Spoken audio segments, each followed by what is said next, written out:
Every other Monday morning in El Centro, there are two things you can count on. The Planned Parenthood clinic will open at 7:30, and protesters will be on the scene. Jesus Barros hangs out in the parking lot next to the clinic and tries to talk to women who are heading in to have abortions. Good morning. Good morning. Good morning.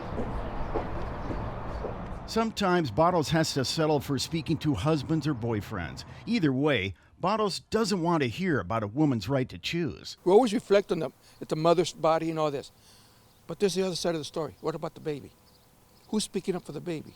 Do you think the baby wants to live? The way Barros sees it, women just aren't properly educated. It all starts in education. We need to teach what sex really is. Planned Parenthood is going to promote sex because there's no money promoting have no sex. There's absolutely no money in that. The money is contraceptives. But then if you're pregnant, there's always abortion, which is the bigger money. That's where they really seek to make the money in abortion. Clinic manager Vivian Perez says Barros could use a little education himself. She explains Planned Parenthood is not in El Centro to make a profit. All of its services, including abortions and birth control, are provided whether the patient has any money or not. Perez says she respects protesters' right to express their opinions, but if they were really truly concerned about reducing unintended pregnancies, they would work with us to provide birth control, to provide sexual health education.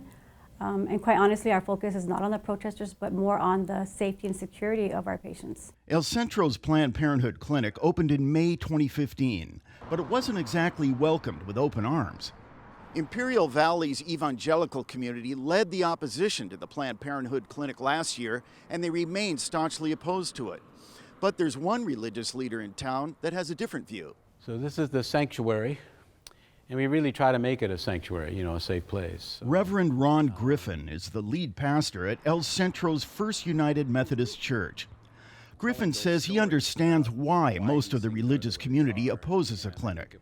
But he says demonizing women who have abortions or use birth control is mean-spirited and counterproductive. Both sides have important things to say. So let's address it that way rather than creating this false idea that it's us versus them. What do your fellow religious leaders here say about that? They don't really talk to me very much. The protests and opposition aren't stopping Planned Parenthood, and they haven't prevented more than 2,000 people from coming in for care. Community college student Yulinda Garza gets her birth control pills at the clinic. Garza remembers one recent visit when a protester got right in her face. This lady came up to me with a big poster of the Virgin Mary, and she's like, "Do you need help? I can help you." And I felt kind of judged, like if she thought I was getting an abortion or something, when in reality I was just getting my regular checkup just to make sure, things were fine. And, I told her, no, it's okay. And she just kept persisting to help me. And I'm like, I'm fine. I don't need help. There's nothing wrong with me. Clinic manager Perez just shrugs her shoulders. She says when you get right down to it, all Planned Parenthood is doing is just providing access to care. No religion, no politics, no nothing, just health care. Kenny Goldberg, KPBS News.